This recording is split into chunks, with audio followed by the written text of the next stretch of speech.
네, 오늘 여기 온 목적은 지난번 국회 청문회 때 제가 증언을 잘했다고 생각합니다. 사실관계에 입각해서. 그런데 국힘당 법제사법위원회 국회의원들이 저를 위증죄로 고발한 것 때문에, 저와 김기현 변호사를 위증죄로 고발한 것 때문에 오늘 출두하게 됐습니다. 아마 이 사건은 국민 여러분들이나 우리 기자분들이 더 잘 아시겠지만 정치적인 목적 때문이죠. 국힘당에서 정치적인 목적 때문에 고발한 것이고, 제가 크게 실수하거나 사실관계 확인이 아닌 거를 이렇게 증언한 것은 없는데, 고발을 했으니까 제가 볼 때는 진영 논리, 또 이념 논쟁, 그리고 정치적인 목적 때문에 저를 고발한 거기 때문에 저는 인정할 수 없지만 충실하게 제 이 내용을 소명할 계획입니다. 네. 어제 수사시기 결과에 대해서 좀 어떤 입장이신지?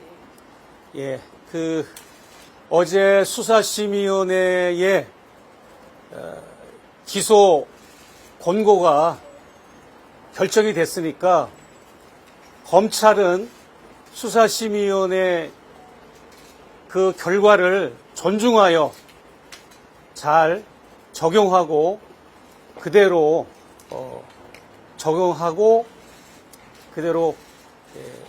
잘 이행해 줬으면 좋겠다라고 저는 생각을 합니다.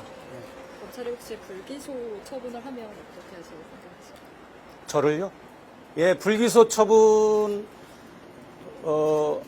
하지 않겠죠. 왜냐하면 지금 국민 여러분들이 김건희 씨에 대한 어떤 분노가 굉장히 많이 들끓어 오르고 있지 않습니까?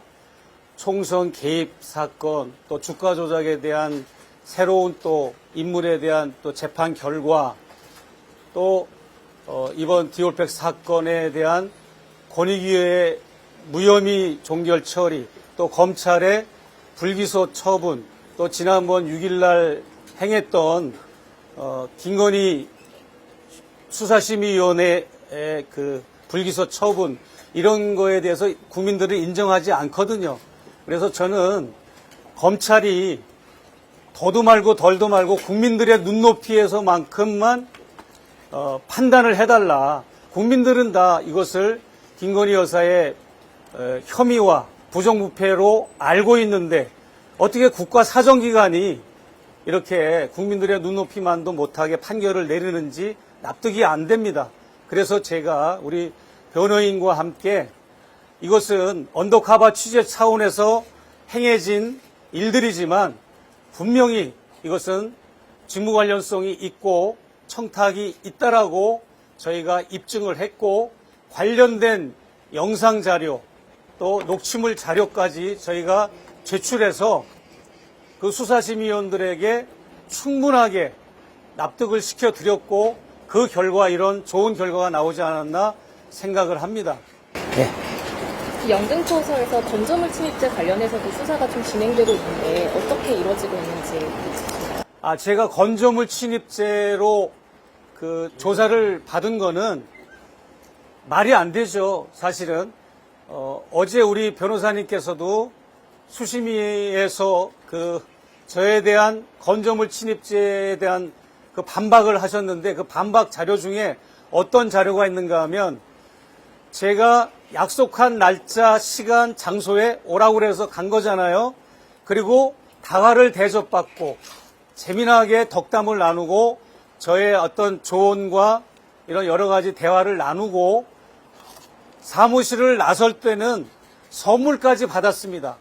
선물을 2가지 선물을 받았는데 그 선물을 받는 장면도 저희가 편집을 해서 제출을 했습니다. 그게 어떻게 건조물 침입하는 것이 성립이 될 수가 있겠습니까? 말이 안 되는 거죠. 네. 그 스토킹 관련된 것도 이제 경찰이 수사하고 있잖아요. 거기에 대한 부분도 혹시 어떻게 진행 중인지. 네, 스토킹도 마찬가지고요. 예, 오늘은 제가 이제 스토킹이니 뭐 그런 거는 가치조차도 없어요. 예, 논할 가치도 없어서 어제 수심위원들도 만장일치로 불기소 처분을 내렸거든요. 그래서 그건 얘기할 가치도 없고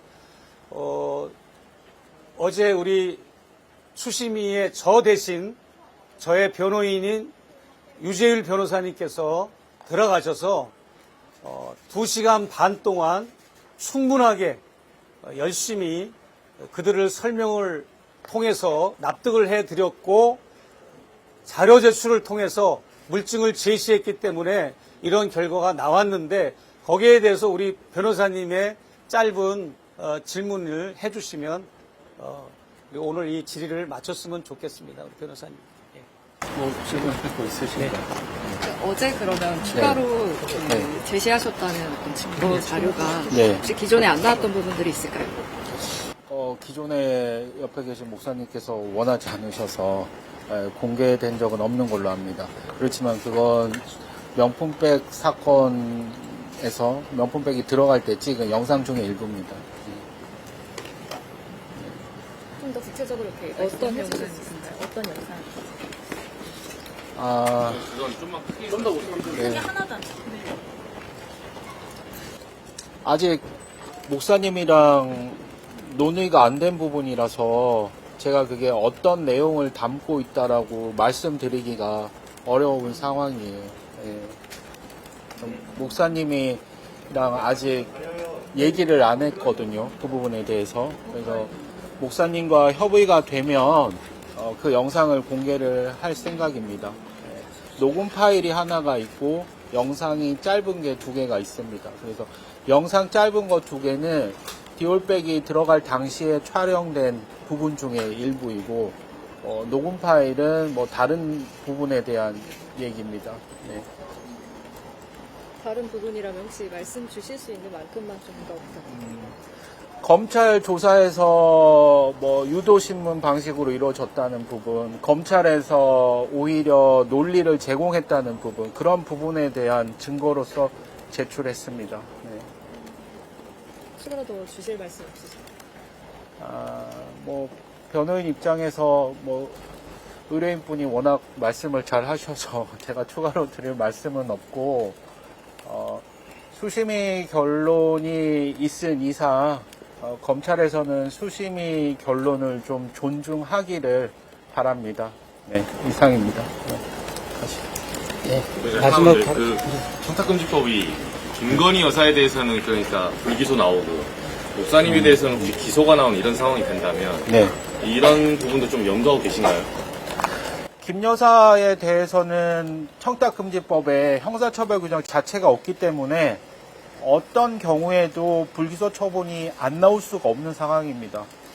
그렇지만 제가 드리고 싶은 말씀은 청탁금지법을 위반했다는 사실, 그 부분은 확인이 됐다는 얘기입니다. 그래서 선물을 준 사람이 기소 의견을 받았다는 얘기는 직무관련성 인정된다는 얘기고, 그 얘기는 김 여사가 처벌 규정이 없어서 처벌은 안 되지만 기소는 안 되지만 청탁금지법 위반 사실은 인정을 받았다는 얘기입니다. 그러면 청탁금지법 위반이 왜 문제가 되냐면 청탁금지법은 공직자를 향해 있습니다. 그렇기 때문에 김 여사가 위반이 되면 그 배우자의 윤석열 대통령 부분에 대한 수사가 남게 됩니다.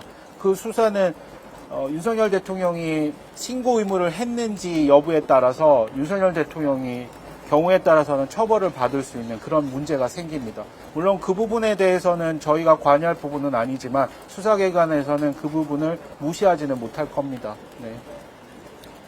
예, 저의 마지막 바람은 대한민국의 국가 청렴도의 근간을 뒤흔든 이런 권익위원회의 무혐의 종결, 그리고 검찰의 무혐의 불기소 이런 수사 결과, 그리고 지난 6일 날 일방적이고 편파적인 김건희 씨 수심위원회에 대한 그 결과, 이런 것들은 대한민국 국가 기강을 흔들고 청렴도를 흔드는 이런 잘못된 결과이기 때문에 제가 수심위를 요청했던 것이고, 그 수심위를 요청하면서 제가 바랬던 희망대로 이것이 어제 100% 다 달성이 됐다고 저는 생각이 되는데, 저는 이걸로 인해서 어제 제가 기소가 됐지 않습니까? 그렇기 때문에 윤석열 대통령도 직무 관련성이 인정된 거거든요. 어제 기소가 된 거는 청탁금지법이 완성되려면 이제 직무 관련성이 인정됐기 때문에 어제 청탁금지법 위반 사항이 기소가 된 거니까 윤 대통령께서는 배우자가 뇌물 선물을 받은 거를 인지한 이후에 사정기관에 신고하지 않은 거에 대한 처벌을 받으셔야 되고 거기에 대해서 수사를 받으셔야 되고 그 외에도 부가적인 수사가 또 혐의들이 있으니까 받으셔야 되고 또 김건희 여사도 마찬가지로 여러 가지 보완 수사나 재수사가 필요하다라고 저는 그렇게 판단하고 있습니다. 그래서 대한민국의 국가기관과 국가 청렴도를 다시 회복하는 그런 쾌거를 이룩할 수 있는 하나의 좋은 분기점이 됐다. 어제의 수심위의 결과는 저는 그렇게 판단하고 싶고요. 이 정도로 가늠하고 제 소회를 마치도록 하겠습니다. 감사합니다.